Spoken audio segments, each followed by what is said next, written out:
Aujourd'hui, on va décortiquer l'une des opérations de guerre psychologique les plus sophistiquées de ces dernières années. Son nom de code, Storm 145-16.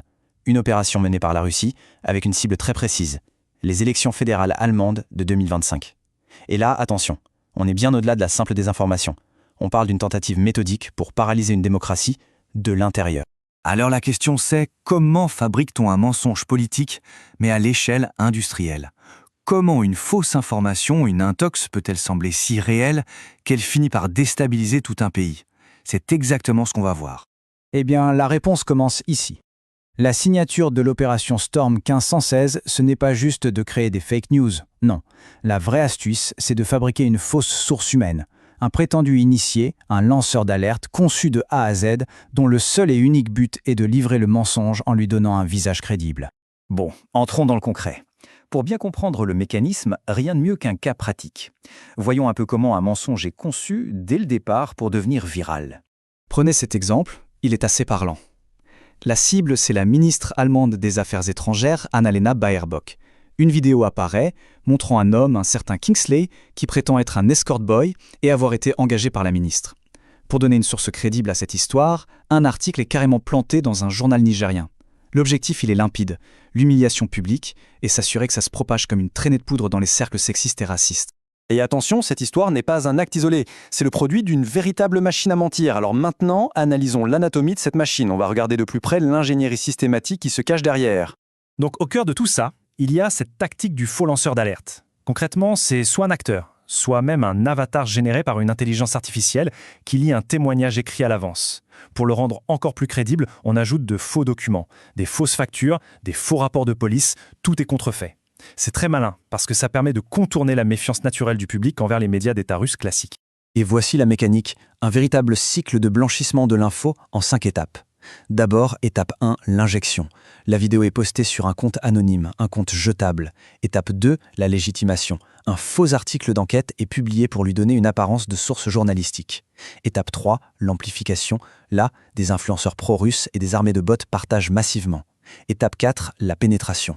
L'histoire est reprise par des médias alternatifs, voire des politiciens complices. Et enfin, l'étape la plus perverse, la popularisation. C'est quand les médias traditionnels, en voulant démentir le mensonge, l'exposent sans le vouloir à un public encore plus large. Ok, donc on a vu le comment. La grande question maintenant, c'est qui ? Qui est derrière tout ça ? Qui tire vraiment les ficelles ? La source des scénarios, c'est une organisation en nom assez orwellien, la Fondation russe pour la lutte contre l'injustice, ou RFBI. Fondée par le fameux Evgeny Prigojine, elle se présente comme une ONG de défense des droits humains.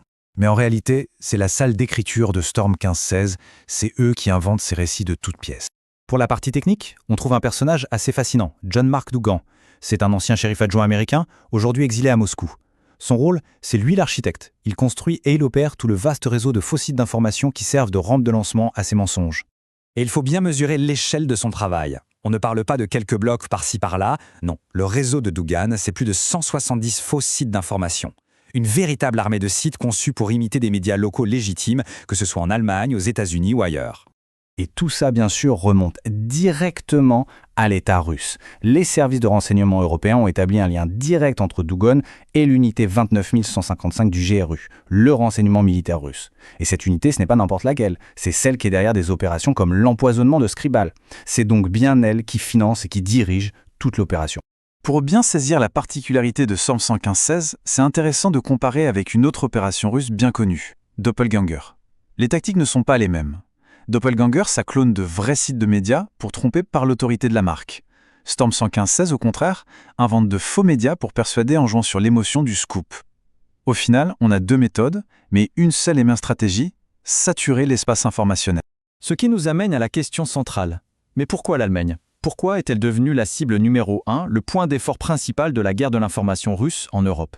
La raison est purement stratégique. L'effondrement du gouvernement de coalition allemand fin 2024 a provoqué des élections anticipées. Et cette période de campagne électorale, courte et forcément tendue, a créé la fenêtre d'opportunité parfaite pour lancer une opération d'ingérence massive. Et c'est là qu'on voit à quel point c'était planifié. Bien avant la crise politique, un réseau de plus de 100 sites web en allemand avait déjà été créé. Des sites dormants qui publiaient du contenu anodin généré par IA, juste pour se construire un historique. Et dès le début de la campagne, hop, ils ont tous été activés pour diffuser la désinformation en masse, avec des noms qui sonnent très locaux comme Scheinwerfer ou Wachon-Überblick aus Berlin. Mais alors, quel est le but ultime de tout ça? Ce n'est pas simplement d'influencer un vote. Non, l'objectif final est bien plus sinistre. C'est de créer ce que les analystes appellent une démocratie zombie. Pour y arriver, l'opération mène de véritables assassinats politiques. Le vice-chancelier Robert Habeck est visé par de fausses allégations d'abus sexuels. Le leader de l'opposition, Friedrich Merz, est accusé d'avoir chassé un ours polaire, avec une vidéo truquée à l'appui. Et pour diviser la société, on invente de toutes pièces une histoire d'accords secrets pour importer 1,9 million de travailleurs kényans. Chaque histoire est conçue pour détruire la crédibilité morale d'une personne et pour attiser la peur.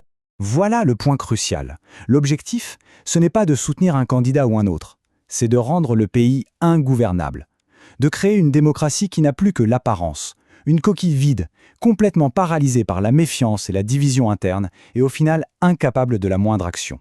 Et cela nous laisse avec une question fondamentale. Si l'objectif final de cette guerre cognitive, c'est de nous faire douter de tout, de saper la notion même de vérité, alors comment peut-on la défendre? C'est sans doute le défi majeur auquel nos démocraties sont aujourd'hui confrontées.